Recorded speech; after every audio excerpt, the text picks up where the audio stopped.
So what I call this area is I call it my makeup graveyard because after I do someone's makeup, if it's a cool piece, I'll keep it and I'll put it here. And it sounds really stupid, but I do that because I'm going to win an Academy Award one day. And so then I'm going to auction off all of my stuff. But honestly, no, it's also, I like to see where I've come from. You know, it's partly a joke, it's partly not. So growing up, I was always obsessed with Halloween. I was always dressed up as different characters and I always had something cool. My mom was really passionate about Halloween, so she would always do our makeup. So from a young age, I just loved getting my makeup done and dressing up for Halloween and stuff. So I didn't actually really realize what makeup and professional special effects makeup artistry was until I was about 14 years old. But I always had that deep-seated love for everything spooky because my mom actually told me when I came out to her at like 15 and I was like, I want to do this professionally. She told me that when she was younger, she wanted to be a professional makeup artist, but she wasn't able to follow her dream because her stepdad wanted her to work in his deli.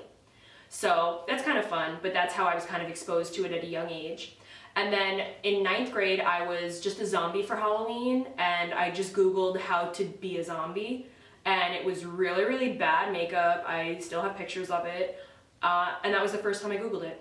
And from then I just realized it was fun because I always liked Halloween and I always liked dressing up. I mean, even to this day I cosplay because I feel like I need as many opportunities and excuses to dress up as possible.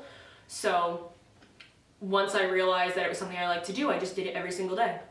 And I would just come home and glue something to my face. And so I realized probably my junior year of high school when everyone was starting to make college decisions that I would be absolutely miserable if I went to college because my passion in life was special effects makeup for film and TV. So that's how I decided that I was going to go to makeup designer in New York, which I ended up going to, which was a huge waste of 30 grand.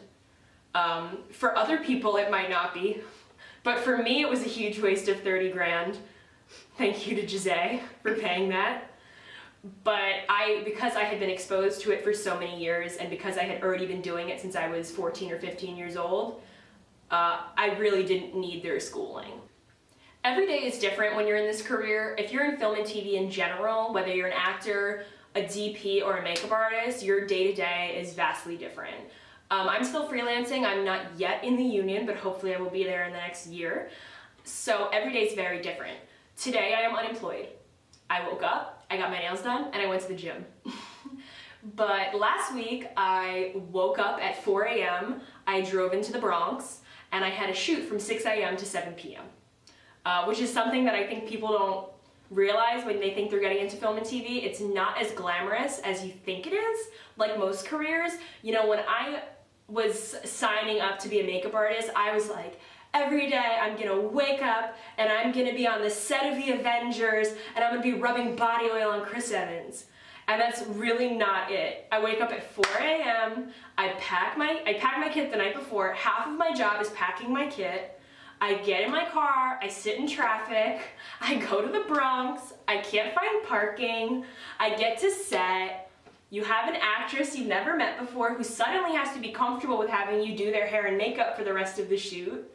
And you do the shoot. Something else people don't realize is that film and TV days are not that they're not fun, they can be, or they can really not be, and then you want to go home, but they are really long. The average shoot is 10 to 12 hours. If your shoot is less than that, you are a lucky duckling. I've been on shoots that are more like 15, 20 hours. That was kind of illegal, to be honest, but yeah, when you're non-union, an average day can be 10 to 12. Luckily, when I did Orange is the New Black, my day was like 8 hours. That was incredible. And they fed you, there were food trucks everywhere, and I ate all day. They have something called Sandwich O'Clock, which is the meal between breakfast and lunch. And they just roll out all this chicken parm and feed you like in the middle of set. But that's some sets. Other sets you get a stale bagel. And then you go home and you're still hungry. It all depends on the day. It changes. But again, it's not for the weak. Because I think if I was one of the other people, and if you aren't really passionate about this, the second you get that stale bagel, you're gonna want to walk off set. But I stuck through a lot of stale bagels to get to my food truck, you know? You need teeth? I got teeth. I have teeth, I don't know. My basement's weird. One day, like, the FBI is gonna come to my house and be like, why is there a witch face? But like I have it.